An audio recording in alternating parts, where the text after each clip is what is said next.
Good evening to all of you. Again, welcome back in my channel, your YouTube family, A1 English classes by Lucky Ma'am, Miss Lucky Singh. I hope, guys, you all are good. I am also good. Today, I would like to say something about today's thought, Miss Evening thought. Guys, listen to carefully. Thought is just like it. The happiness of your life. Listen to carefully, beta. The happiness of your life depends on your thoughts. कहने का मतलब ये है बेटा, मेरे बच्चा party, मेरे friends, कि जो हमारे जीवन की खुशी होती है वो सिर्फ और सिर्फ हमारे विचारों पर ही निर्भर करती है। अगर हमारे विचार अच्छे हैं तो हमारे जीवन में खुशियां ही खुशियां हैं। अगर हमारे विचार बुरे हैं तो फिर समझ सकते हैं जीवन कैसा होगा। हमेशा खुश रहिए, पॉजिटिव थॉट्स सोचिए। और आज एक चीज और फ्री में एडवाइस दूंगी about to personality development. I would like to say something about personality development. I think you should develop your personality development. What is the mean of personality development? It's referred to looks or it's referred to personality. What is the actual meaning of it? Personality development हमें करना चाहिए, personality development के लिए ये करना चाहिए, personality development के लिए वो करना चाहिए। But what is the real meaning, actually meaning of personality development? क्या है पर्सनालिटी डेवलपमेंट का असली मतलब? देखिए, सबसे पहले तो आज एक डाउट ये क्लियर करते चलूं कि पर्सनालिटी डेवलपमेंट का मतलब या उसका जो एक्चुअल मीन होता है वो लुक्स से नहीं होता है, केवल ब्यूटीफुल दिखने से, केवल स्मार्ट। स्मार्ट का मतलब यहाँ से मेरा मतलब नहीं है। स्मार्ट का मतलब आजकल का जो मैं देख रही हूँ कि लोगों की धारणा रहती है कि अरे लुक्स में अगला स्मार्ट है तो इसका मतलब पर्सनालिटी डेवलपमेंट नहीं। पर्सनालिटी डेवलपमेंट ये होता है बेटा कि हमें खुद को डेवलपमेंट करना, not physical, actually mentally. Okay, चाहे वो हमारी फ्रेंड की सर्किल हो या हमारी फैमिली हो या जहाँ पे हम वर्क करते हैं वहां के लिए। ठीक है, तो एक पॉइंट मैं शेयर करना चाहूंगी। आप लोग अपने पर्सनालिटी डेवलपमेंट को डेवलप करने के लिए be a good listener. You can be a good listener. आप लोगों की बातों को सुन के, पेशेंस रखते हुए सुन के अपने आप में पर्सनालिटी डेवलपमेंट कर सकते हैं। ठीक है, क्लास को आगे बढ़ाते हुए मैं बताऊं, today's I will teach you third parts of speech, adjective. Okay, what is adjective? Adjective का मतलब ये होता है बेटा विशेषण। ओके, विशेषण। सबसे पहले प्रोनाउंसिएशन पे ध्यान देते हैं। यहाँ पे डी साइलेंट रहता है बट फिर भी हम बचपन से सुनते आ रहे हैं, काफी टीचर्स भी मिस्टेक करते हैं। एडजेक्टिव, एडजेक्टिव नॉट, ये एक्चुअली एड वर्ड से लिया गया है, ये एड वर्ड से लिया गया है, बट जो यहाँ पे ये मिलके बनता है adjective. What is it? Adjective. Adjective का मतलब होता है विशेषण। नाम से ही पता चल रहा है, विशेषता बताने वाला। हम क्लास फर्स्ट से सुनते आ रहे हैं कि विशेषता बताया जाता है किसका? नाउन और प्रोनाउन का। विशेषता में आप लोगों को मैं एक चीज ये बताती चलूं कि जरूरी नहीं है कि वो जो क्वालिटी हो वो क्या हो, पॉजिटिव में ही हो। पॉजिटिव भी हो सकती है, निगेटिव भी हो सकती है, जिसका सबसे अच्छा एग्जाम्पल है आपके इर्द गिर्द के लोग।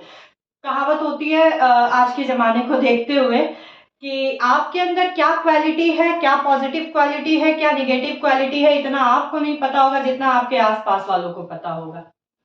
खासकर पॉजिटिव क्वालिटी तो उनको नहीं पता चलेगी आपकी, लेकिन निगेटिव क्वालिटी का तो वो एक एक पॉइंट पॉइंट पॉइंट में भी घुस घुस के वो पॉइंट निकालेंगे। तो वो क्या है हमारे लिए? They are called adjective for me, for us. Okay, तो विशेषण, अब थोड़ा सा इसको देख लेते हैं डेफिनेशन के regarding. A word which use to qualify noun और pronoun is called adjective. Okay, ठीक है, मैंने यहाँ लंबा चौड़ा आप लोगों को डेफिनेशन लिख के बता दिया। A word which use to qualifying noun और प्रोनाउन इज कॉल्ड एडजेक्टिव। ठीक है, अगर मैं इसको केवल एक दो वर्ड में लिखूं, क्वालिफाइंग, क्वालिफाइंग क्वालिफाइंग वर्ड नहीं हो सकता है। अगर हम एडजेक्टिव को केवल बोलें क्वालिफाइंग वर्ड, मतलब किसी की विशेषता बताने वाले जो भी वर्ड्स होते हैं, that is called adjective. Okay, clear है ये चीज। अब आज एक चीज और बेसिक से एडवांस की तरफ पढ़ाऊंगी, क्योंकि एडवांस की तरफ पढ़ाने का रीजन ये है कि एडजेक्टिव से रिलेटेड कंपटीशन में काफी एरर्स आते हैं। तो अगर मैं मैथमेटिकल रूप में बताऊं तो जब तक आपको काउंटिंग नहीं आएगा, फिर मल्टीप्लिकेशन, एडिशन, सब्सट्रैक्शन, डिवीजन आप कैसे कर पाओगे। और अगर एक आम भाषा में समझाऊं, अगर आप पहली सीढ़ी नहीं चढ़ोगे और सीधा आप छलांग मारने की कोशिश करोगे तो जाहिर सी बात है फिर नीचे गिरोगे। इसलिए बेसिक से उठने की कोशिश कीजिए। एक और अच्छा एग्जाम्पल है कि अगर हमारा जड़ स्ट्रांग रहेगा, अगर हमारा बेस स्ट्रांग रहेगा तो फिर आगे दिक्कत नहीं आनी है। ठीक है, अब हम एक चीज और आप लोगों को न्यू चीज बताते हैं कि एडजेक्टिव का यूज जो होता है एक्चुअली वो दो तरीके से यूज किया जाता है। ठीक है, कैसे यूज किया जाता है। एक तो हमारा हो गया attributive use. What is attributive use? I and second predictive use. Okay, clear है। मैंने बोला कि attributive use, predicative use. Okay, attributive use में जो बेटा हमारा होता है वो हम शुरू से चूंकि पढ़ते आ रहे हैं कि नाउन से पहले जो लग गया भाई हमारा क्या हो जाएगा, एडजेक्टिव। हाँ, ये सही है लेकिन पूरी तरीके से सही नहीं है। जरूरी नहीं है कि एडजेक्टिव हमारा हमेशा नाउन के पहले ही लगे। कभी कभी वो विदाउट नाउन भी रेफर करता है। हाँ, बात जरूर होती है, नाउन के बारे में होती है, प्रोनाउन के बारे में होती है, लेकिन ये आज एक ये अपोजिशन मैं क्लियर करना चाहती हूँ कि जरूरी नहीं है कि ये हमेशा नाउन के पहले ही लगे। तो जो एट्रीब्यूटिव केस में हमारा यूज होता है वो ये यूज होता है कि भाई एडजेक्टिव क्या हो गया, एडजेक्टिव हमारा नाउन या प्रोनाउन के पहले लग गया। क्लियर है ये चीज? मिटा देती हूँ इस चीज को, I want to erase it. तो बात हो रही है यहाँ पे एट्रीब्यूटिव यूज की। ठीक है, शॉर्ट में लिख देती हूँ एट्रीब्यूटिव यूज। यहाँ पे मैंने बोला कि एडजेक्टिव प्लस नाउन और प्रोनाउन। ओके, तो अभी देखते हैं। I have new car. What is car? Car is a noun. Okay, and new is called adjective. तो यहाँ पे ये वाला जो रूल है वो हमारा वो तो फिट बैठ रहा है। ठीक है, कि भाई नाउन और प्रोनाउन से पहले हमने एडजेक्टिव यूज किया। But what about predicative use? What is predicative use? अब वो भी देख लेते हैं। प्रेडिकेटिव यूज, प्रेडिकेटिव यूज में हमारा जो होता है, नाम से ही पता चल रहा है, प्रेडिकेट वर्ड से लिया गया है। यहाँ पे जो एडजेक्टिव होगा वो 99% हमारा ऑब्जेक्ट के रूप में यूज होगा। ठीक है, जैसे देखते हैं, शी वॉज इंटेलिजेंट। भाई ये वाला तो रूल यहाँ पे ऑपोजिशन हो गया। वाई?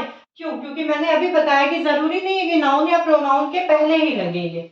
भाई यहाँ पे तो कोई नाउन नहीं है, कोई प्रोनाउन नहीं है। The pencil is hard. What's about it? भाई यहाँ पे कोई नाउन नहीं है, प्रोनाउन नहीं है, लेकिन फिर भी what is it? It is adjective. Intelligent adjective. Okay, तो क्लियर है ये चीज।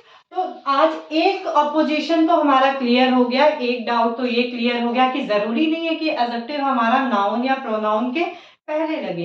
ये कभी कभी प्रेडिकेटिव यूज में भी यूज होता है। ठीक है, अब ठीक है, एडजेक्टिव को एक बार और रिवीजन कर लो। भाई जो नाउन और प्रोनाउन को क्वालिफाई करे, उनकी विशेषता बताए, उनकी खासियत बताए, that is called adjective. Okay, इसका दो तरीके से यूज होता है, एट्रीब्यूटिव, प्रेडिकेटिव। अब चलते हैं, there are 7 kinds of adjective. Kinds को पढ़ाने से पहले एक चीज और क्लियर कर लूं कि एडजेक्टिव का यूज हमारा दो तरीके से होता है। एक होता है काइंड्स के रिगार्डिंग, एक होता है कंपैरिजन के रिगार्डिंग। ओके, ठीक है, ये चीज कंपैरिजन के रिगार्डिंग जो हम पढ़ेंगे वो सेकंड पार्ट में पढ़ेंगे एडजेक्टिव के। और जो हमारा काइंड के रिगार्डिंग है वो एडजेक्टिव के हम इसी पार्ट में पढ़ेंगे, ठीक है। तो 7 पार्ट में हमारा हो गया adjective of quality, proper adjective, distributive adjective, demonstrative adjective, number of adjective, quantity of adjective. It is all 7 kinds of adjective. Okay, तो कल गाइस हम लोग काइंड्स ऑफ एडजेक्टिव स्टार्ट करेंगे with quality of adjective and proper adjective. ये competitive level के regarding और basic level से advance level के रिगार्डिंग हमारे स्पोकन में, हमारे इंग्लिश ग्रामेटिकल में, सब में ये बहुत ज़्यादा इंपॉर्टेंट है। दैट्स वाई ये लेक्चर बिल्कुल भी मिस मत करिएगा, बेसिक से एडवांस पढ़ाऊंगी। आई होप एडजेक्टिव का आज जितना भी जो भी कह सकते हैं 75 to 80% डाउट है वो क्लियर हो गया होगा इस वीडियो में। If you like my video then please like, share and subscribe, and I want to again tell to all of you, take care, good night.